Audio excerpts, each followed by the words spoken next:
Hi, I'm Jimmy Chang, and we're here to talk about how to solve complex literal equations and fractions.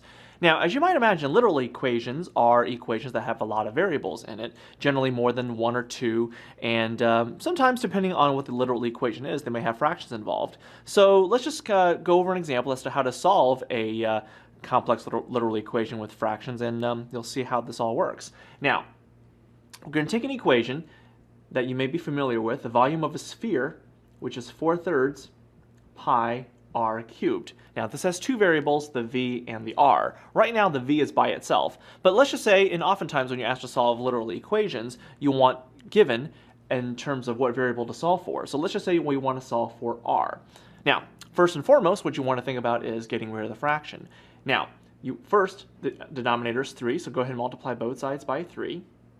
So you have 3v equal to, the 3's cancel, so you have 4 pi r cubed. Now to get r by itself, you want to get the non-r terms out of the way. So being that the terms that are with the r term is 4 pi, go ahead and divide both sides by 4 pi. Here, nothing really cancels, but the 4 pi's reduce. So you have 3v over 4 pi equals to r to the third. And then to solve for r completely, you have r cubed, and to get rid of the cube, you take the opposite operation, which is the cube root, and so we're going to do that. Okay. Now, cube root of 3v over 4 pi, you really can't do too much with it.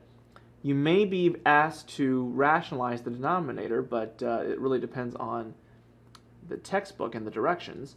But what happens here is that the r's is by itself because the cube root and the cube are completely canceled, and so what you have here is the final answer. So r is equal to the cube root of 3v over 4 pi. So when it comes to solving complex literal equations with fractions, it really depends on what kind of equation you're given. So I'm Jimmy Chang, and that's solving complex literal equations with fractions.